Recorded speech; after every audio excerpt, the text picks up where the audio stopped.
সম্মানিত আশিক রাসূলেরা, প্রতি বছর, প্রতিদিন, প্রতিক্ষণ এমন নিয়ামত আমাদের সামনে দিয়ে চলে যাচ্ছে, না জানার কারণে আমরা নিয়ামত থেকে বঞ্চিত।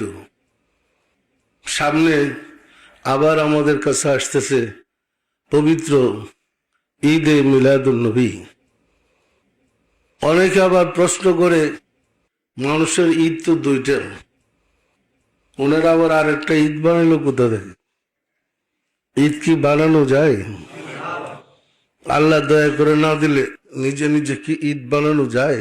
আসলে ধর্ম না জানার কারণে যেটা প্রকৃত ঈদ হওয়ার কথা ছিল, আমরা সেই ঈদকে পালন করছি না। প্রকৃত ঈদ ছিল কুল কায়নাতের রহমত, রাহমাতাল্লিল আলামিন এই ধুলির দ্বারাই তাশরিফ নিয়েছেন। এই আনন্দ সমগ্র সৃষ্টির জন্য আনন্দ, এই আনন্দ সমগ্র ফেরেশতা কুলের আনন্দ, এই আনন্দ সমস্ত নবী রাসূলদের আনন্দ, এই আনন্দ সমস্ত আত্মার আনন্দ। এই আনন্দ ছিল রাব্বুল আলামিনের জন্য শ্রেষ্ঠ আনন্দ। কারণ জগৎ পরিকল্পনা বা সৃষ্টি করার পিছনে কারণই ছিল রাহমাতাল লিল আলামিন। রাসূলকে কেন্দ্র করে তিনি সমগ্র সৃষ্টি, সমস্ত আয়োজন, এই নবমণ্ডল ভূমণ্ডল সৃষ্টির আয়োজন করেছিলেন।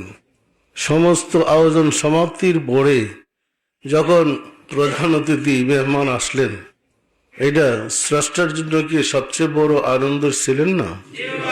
তাই তো তিনি ফেরেশতা কুলদেরকে নিয়ে সালাম পাঠাইছিলেন, দুরূদ পড়তেছিলেন রাসূলের উপরে।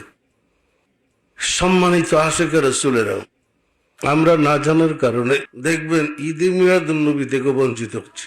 একটা শ্রেণী বলে, ইহা আবার কোন ঈদ বলে, কিন্তু আসলে ধর্ম সম্বন্ধে জানা নাই, নিজেকে পণ্ডিত মনে করে আসলে ধর্ম সম্বন্ধে খবরই নেই।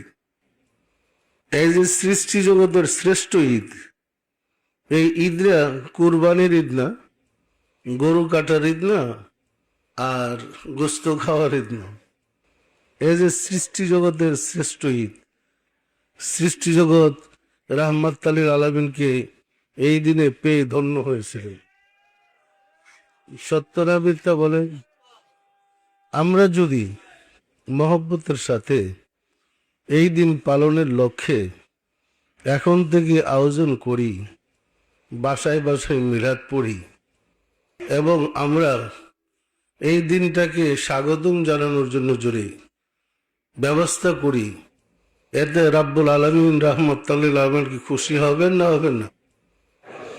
সুতরাং আমাদের ধর্মটি হয়েছে মালিককে খুশি করা।